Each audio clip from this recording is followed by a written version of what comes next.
if I change the habit with saying a prayer, is that the same as to have it relieved? Is that the same sort of intention as I swap it for some sort of zikr or something like that? Yeah, it really just goes back to I don't want to be shooting myself in the foot where it seems like it's getting relief now. Okay, It's not. I see. So you're asking, like you said, am I just burying it by doing that? Is that right? Yeah, yeah. Okay. In this case, it sounds like a temporary relief, and it shows you that you do have the capability of changing your habits and attachments and pattern.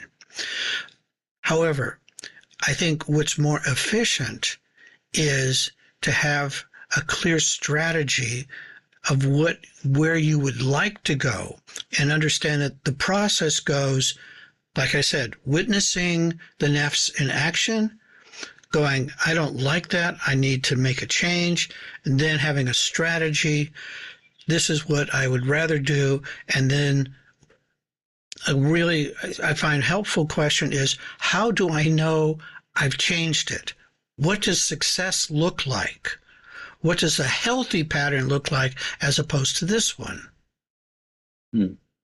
So part of the process, I think, is when you recognize it and you want to do something about it, your first action should be to breathe. You take a deep breath and you go, now what was I saying? What was I going to do here? Oh yeah, I was going to say zikr, could be la ilaha, like I said, Ya Wadud, or it could be I am with my heart, or what brings you to connect with your heart could be decide to have a painting of a tree next to you. You know, if you're at work or something, or even at home, you have something that reminds you what connection looks like or feels like. It could be a beautiful picture. It could be a photograph. It could be a poem. It could be some music. What works for you is, this is part of you're the experiment. You're the suluk adventurer. You're on a quest here, and you have to find out the elements that take you to the right place. In this case, the prayer worked. You may want to investigate that further, but it's, first of all, what is happening here is Allah is confirming that that's a good thing because it changed you. It was a significant change. Therefore, you know that this is possible. You know that this can happen, and relieve yourself of this burden of anger. But breath is the first thing that helps bring you back to the present moment. And learning how to breathe slowly and deeply with your diaphragm, and with understanding that by doing this, you bring yourself back to sanity. Otherwise, you are being controlled by the cortisol. There's a hormone that's flooding you and it's making you crazy. We don't like that. So you first breathe, then you go, what was my strategy? Oh yes, I am at peace with Allah. For example, you could say that. Allah and I are at peace. Or imagining, for example, it could be also a visual analog or metaphor of imagining fields of wheat bowing before the wind. That shows you flexibility and to allow things to pass. Things that stay alive are flexible in some capacity.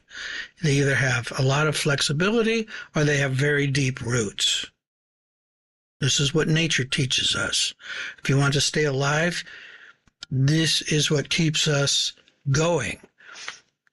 Shallow roots, you fall over when the wind blows. Too stiff, and you break. Breath is what allows you to stay flexible and to stay aware of your own roots. Putting your feet flat on the ground and feeling the earth underneath you allows you to ground and to feel the depth of where you are, and that you have choice, and that you have agency, and that you have connection available to you through your heart. But you have to make this intention ahead of time. You have to say, this is what I'm going to do when this occurs, because you know it's going to. So what you do is, before that, is you do something smart. I'm telling you, you do something smart, you think ahead. You practice it now before it gets bad. You know what I'm talking about, yeah? You do it now, and you go, oh yeah, this is what I'm going to say. I am at peace with Allah. My heart is at peace with Allah. Or you do Rabita with the Sheikh, or with the peers, or with the prophets. You have something that anchors you in the present moment, whatever that is. And that's up to you to figure out. We'll do Sheikh. Yeah, and understand that this is a process. There is no switch. It has to flow properly. And part of you learning you is how that works for you. Okay, thank you, Sheikh. That's pretty much all I had. Right now, I feel like I'm drowning in gratitude. Really? Huh. I'm really grateful for a lot of things at the moment. The house is really nice that I ended up in. It's really nice to have a house. I'm grateful that I've got a bit more time and space to reflect and feel and think. Grateful for connections that have happened and re-happened, and there's been quite a tough time for a while there. But alhamdulillah, things have settled down a bit. I had the girls over yesterday. That was lovely. I was just about to ask if you see your kids. Yeah. So I got them some bunk beds and set up a room for them and everything. And so, cool. Very grateful that that's possible. Yeah, I've been making some new connections and things, and that's working really nicely as well. With people or just like old friends, new friends, things like that. Still, there's still a bit of disappointment and grief and loneliness and stuff, but I'm just amazed by how quickly Allah can turn your life around, and how what you think is something terrible can sometimes actually bring blessings with it. It's pretty crazy. If you'd had asked me 3 months ago whether I'd be feeling like this, I would have been like, no way. But yeah, who knows what who is doing, it would appear. Yeah. I can say it was a divorce that got me into Sufism. Yeah, right. I feel like it's just realizing that I think what was happening was that the marriage had become shirk in a way. That I was subordinating my relationship to Allah to my relationship to a person. And I think having done that twice now, I think there was a good lesson there. Maybe I learned it better I've learned it better the second time. Hopefully I've learned it, or I'm starting to learn it, to not do that. That's part of it anyway. I think there's a lot to learn still. There's a lot I've only just started figuring out what I'm learning from the last, 13 years.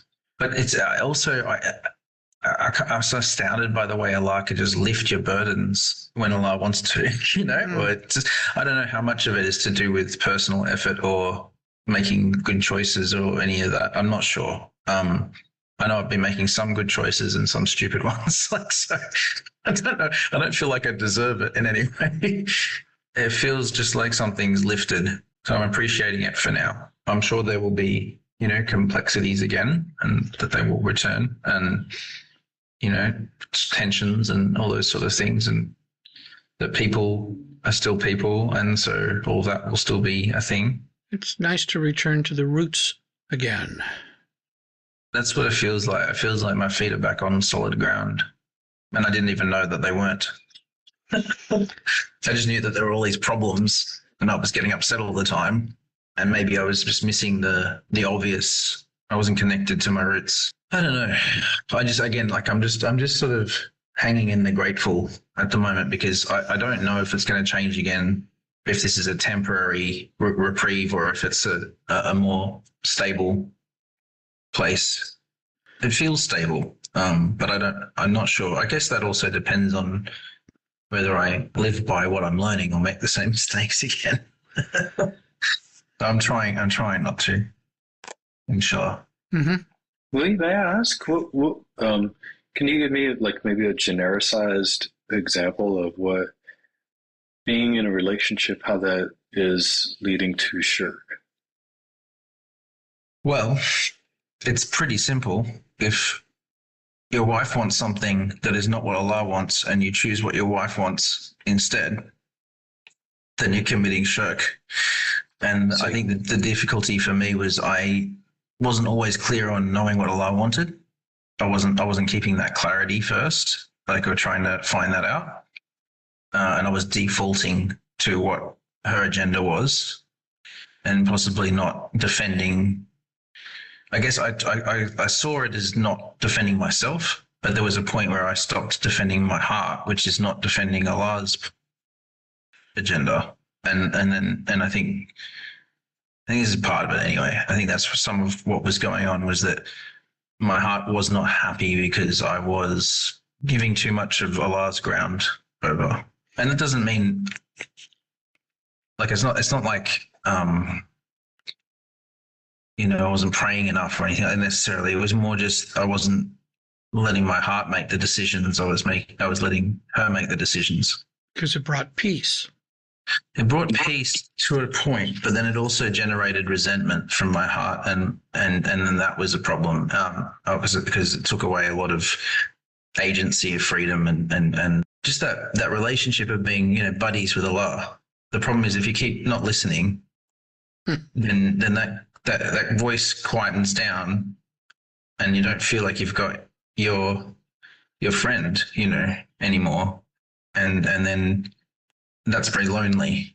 It's a very lonely place to not be with that friend that is always there for us, So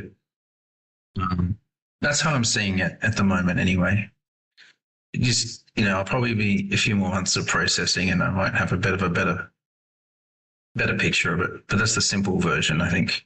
But it was really out of my hands. Like some of that resentment came up, and then suddenly it was over. It wasn't even my choice. And yet I think it was, in the long run, possibly for the best. Lots to learn here. Mm-hmm. To me, this is all part of surrender, that it's a very tricky kind of balance. This is my question for you, is how do you understand surrender? Have those Rubergs surrendered to your cooking? Yes, they have created quite a mess in the fry pan, which is what always happens because they bleed a lot, and then that coagulates and sort of burns a bit. But they have cooked through, so that's important. Yeah. Thanks for asking. Yeah, so that's the question. How do you understand surrender?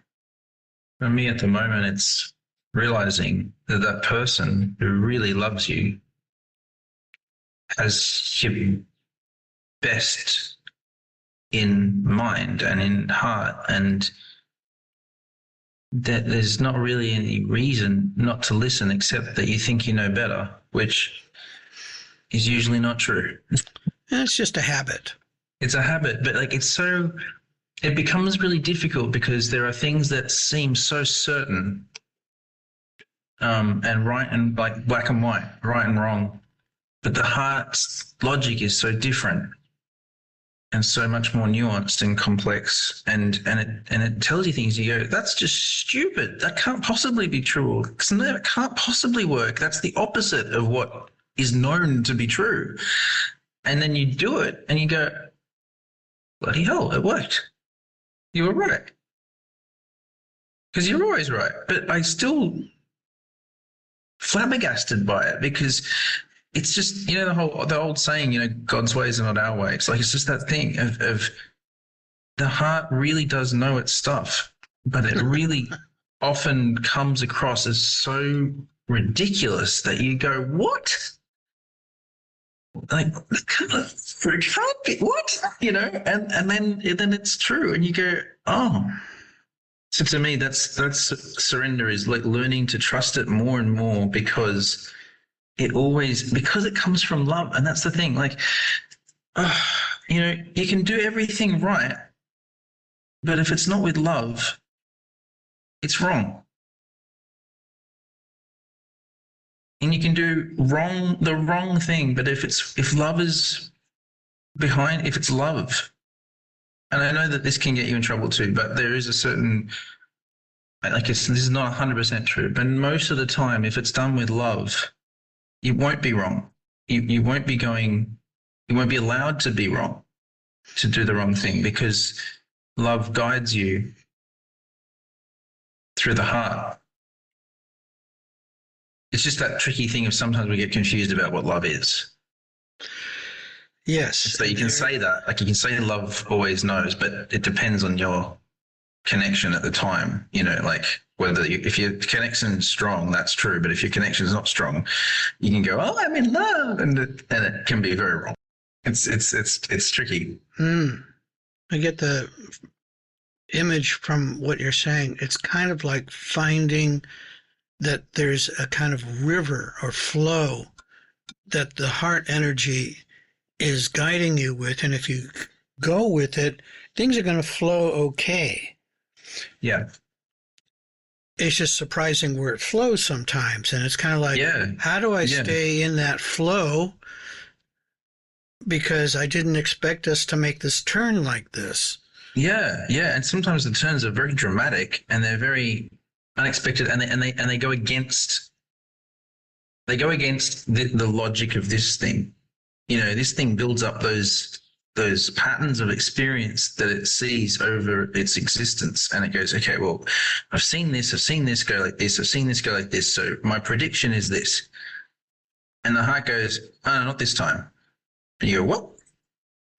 Yeah. But everything else I know makes sense that this will go this way. And the heart goes, yeah, but not this time, because this time is unique, This is Ya Latif in action. That it's all Ya Latif in this, and why we study that and why we have that as one of the names is so that we can tune into that, because it's not apparent. It's the subtle part of life, and living a regular life with family or with a partner or without. It still requires you to stay connected and be ready for whatever. And that requires, like I was saying earlier, about flexibility, about allowing yourself to be okay with the winds as they flow, and to go with that, and everything around us, the culture, the family, the religion, the teachers, the friends, everybody is saying, don't do it that way, do it this way. As well as the brain, which is the predictor of everything. Because if we have this pattern here, this pattern is going to follow. This is what we have kind of working against us, and here we are trying to get into this flow of love, kind of the river that we want to be part of.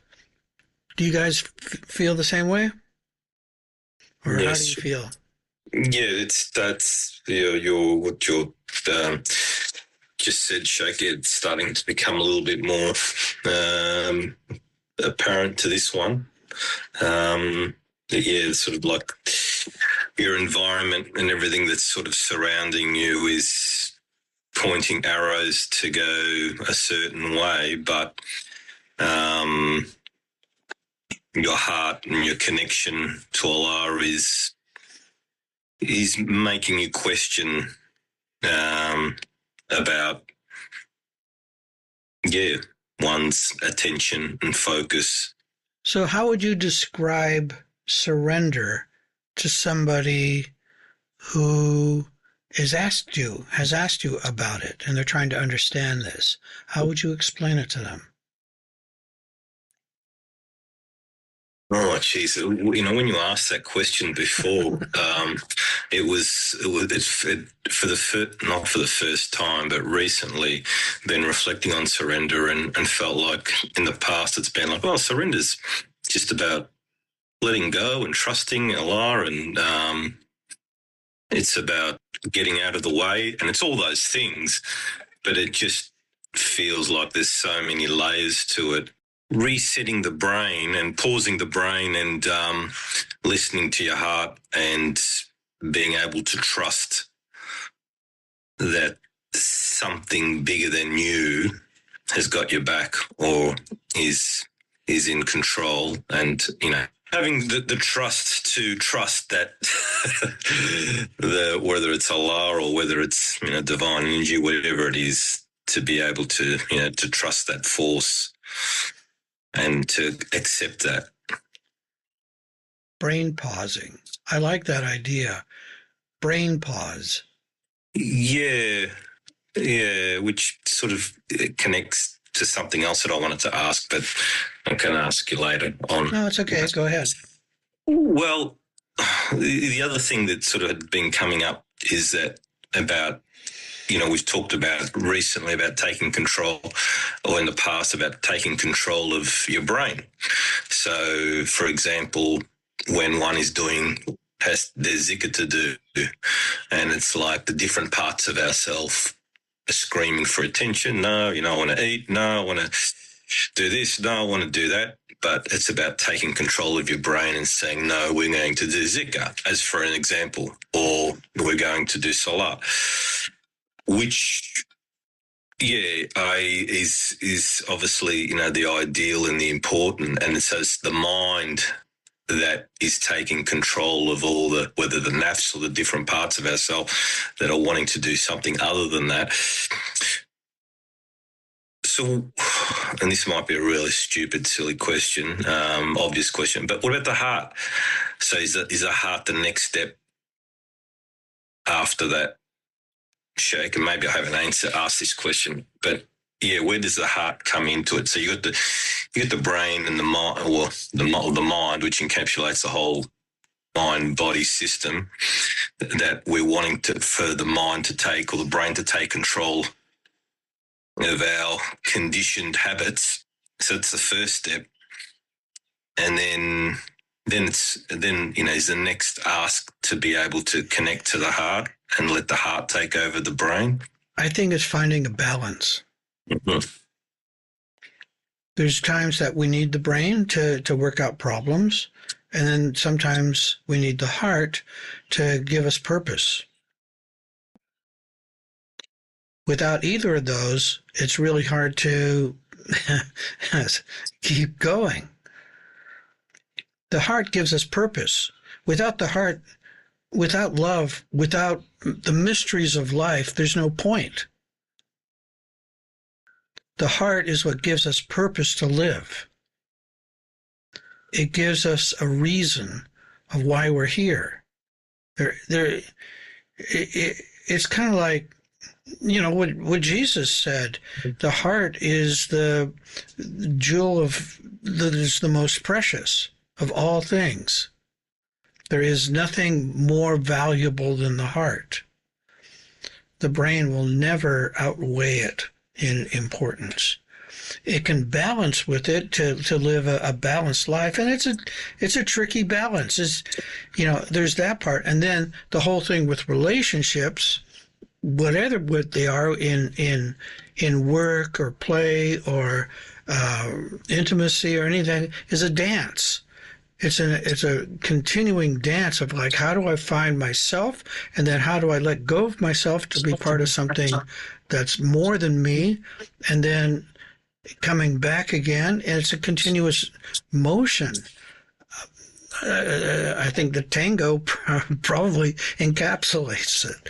You know, it's a dance, and finding yourself, and then with love with another person, it's something completely different. There are a lot of people have written songs and stories and pictures and things, and it's still hard to describe. But with the heart is, when you connect with it, gives you a feeling of like, I'm here, and Allah knows I'm here. And in a way, I'm here as Allah's eyes and ears. I'm his senses in play. I am observing life in all these different parameters, in all these different colors and flavors, and all these different kinds of love, and all these different kinds of distractions. I don't know what the point of all that was, but the idea that the process of life is this continuous opening and closing, flowing and learning. You know, there's always more to learn, and it's completely infinite, and we are part of our job, being the most important in surrender, is learning how to let go of what we get attached to. And it's inevitable to become attached. It's just part of being human. And you can't, fault anybody for it. It's just kind of staying on top of it. Getting to a place where you can go, yes, I do have a penchant for ice cream, especially strawberry or pistachio ice cream. Yes, I like that. And just going, should I eat a whole kilo of it? Probably not.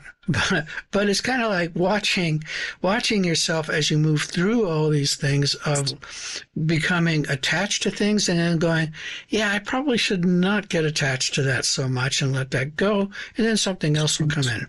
So this process of attaching and disattaching is what we want to be able to do. That's kind of a goal, I see, so that when death comes, you can go, yeah, okay, let's move on. Continuing to move on. It's just continuous motion of love. Yeah, Mui. It's just when you use the ice cream metaphor, it was so good, because it is exactly that. Because a bitter ice cream can be a joy and a way to experience Allah, right? And there's a point, though, where you forget that it's the joy from the experience that you're enjoying, not the substance itself. This goes for so many attachments. And there's just this point where it kind of like, I don't know, crosses over. And instead of enjoying yourself, you're trapped in something. And I think that's where it becomes nafs or shirk or whatever, is like the difference between, oh, this has come to me from Allah, let me enjoy it, and I must have more of this because it's the thing. And then you're stuck. Catch that point before it happens. Yeah. Like, that's the magic, right? Because then you're still in flow and you're not distracted. So the moment it turns into the trap is what we're looking for. Yeah, and like just before that. Yeah, yeah. Yeah. Actually, I've had enough ice cream now. And you get that signal. There's a little voice that goes, I think that's enough, but you go, nah. And it's funny because, and then later you're like, oh. And it's just like, it's a great metaphor because it applies to every attachment, really. It does. Like, there's very few things that are terrible in and of themselves, or a few, but a lot of things are okay in there if it's coming from flow experience, from Allah, from from the being in the moment. But when our minds latch onto it as a thing that is desired and or supportive or you know, something that we want to have or possess or consume, then it gets into the dark mode. I wish I knew better how to catch that moment before that happens. You know? I have a follow-up question. So, Yeah, sorry, go ahead, Jake. Well, let me just finish this. What I'm finding is, in the case of ice cream, is instead of taking out the whole container and getting the spoon out, to scoop out the ice cream into a bowl of what is reasonable and put the container back in the freezer. But I found that's better for me. Maybe that's why Quran sets out so many limits. Because it's like, well, if we know that if we give you the whole tub, you're going to go overboard. So take this much. Exactly. Yeah, go ahead. A few days ago, I was out on a walk with Rocky. I was thoroughly enjoying it, and I look forward to being able to, you know, spend time with Rocky that way. And the thought that I was having is like, you know, is that kind of enjoyment, and I was, you know, felt very, very close to my heart with that. Is that a law? And so then it kind of goes back to this we were just both we were just talking about with the ice cream. You know, I was thinking about, well, how would I know when I've crossed that point? How do I know when I've taken, you know, the object has become the thing that I'm after versus the maybe good feeling or the you know, whatever it was that I associated with that with that object. And so I'm wondering if there's, I'm not saying that enjoyment is, I feel like I'm really close to being able to articulate this as something along the lines of that enjoyment is an aspect of Allah, whether we realize it or not, kind of a thing. But then we just transform it into or there's potential to just transform it into the object. Mm-hmm. I don't know if that makes sense. Yeah, no, absolutely. Did that come through, or was it muddy? Yeah, it's good. Yeah, it makes sense. What I get from that is learning what is me and not me.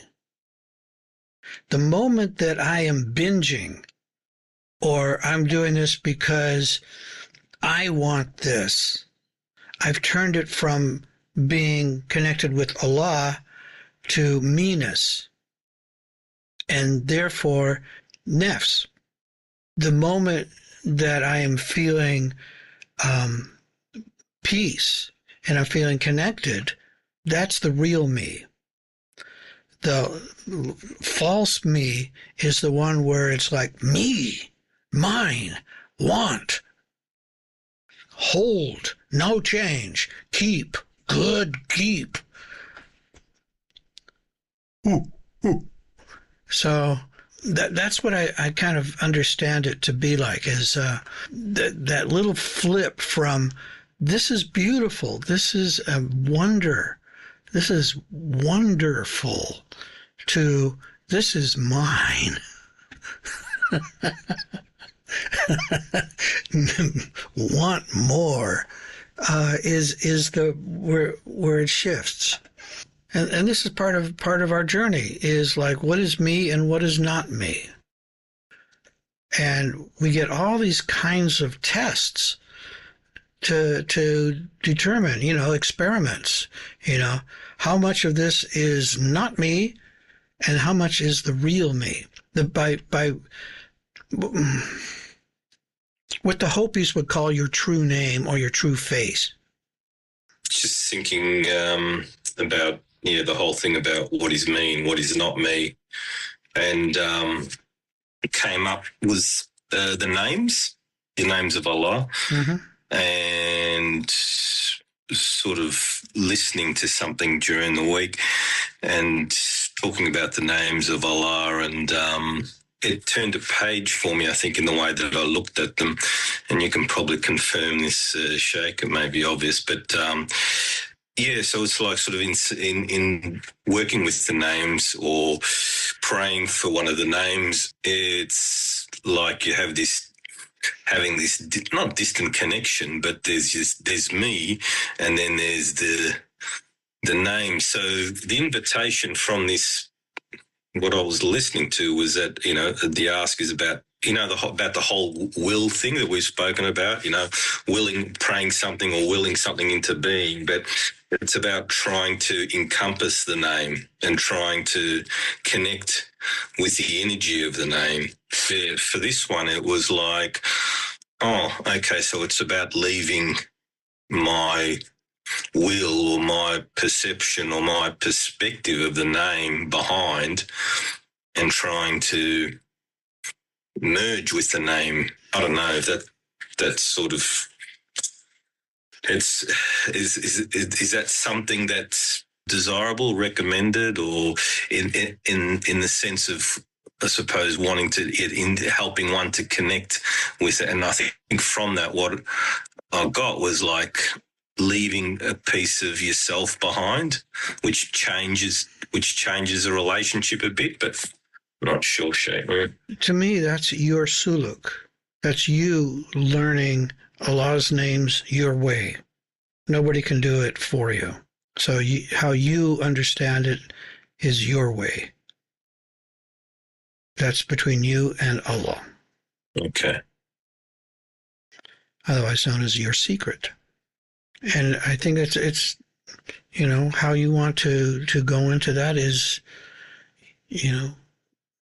that's your quest. I think it's a good one. Learning Allah's names gets you into these different perspectives of how the universe works and how Allah works. And the more that you understand that, the more the world of appearances changes more into hakika, because then you begin to see the reality of why things are happening that way because of the names.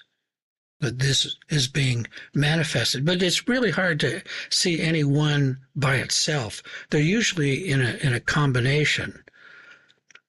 And they're very rare that they're pure. And if you can find it, that's great. That's why we go through each one individually so we can get to know it better. Same with the prophets and the peers. You get to know each one separately. And then when you see the combination, you can begin to appreciate how, like, Ya Hai and Ya Nur work together, like grass blades, a lawn.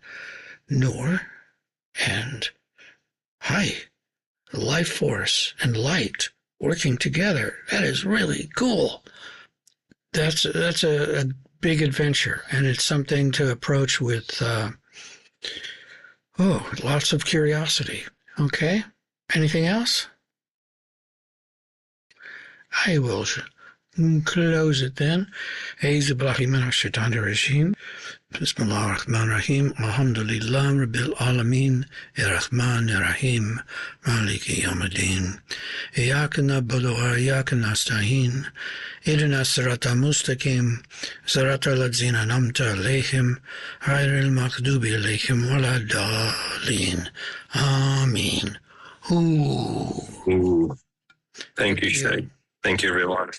Thank you, Sheikh. Thanks, everyone. Salam alaikum. Alaikum salam.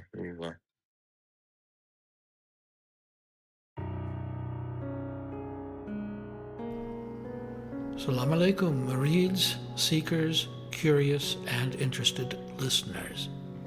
We appreciate you and are happy to share our Sufi message. Your donation will help support our Sufi Center in Sydney, where we do zikr, sohbet, spiritual counseling, and healing services. We believe the message should be free, but it costs equipment, rental, services, software, and hardware to get this to you. So thank you for choosing our podcast among all the millions available. If you go to our website, ansarisufiorder.org, you will be able to donate through PayPal whatever you think this information is worth to you. Blessings and love, the Australian Ansari Sufi Order.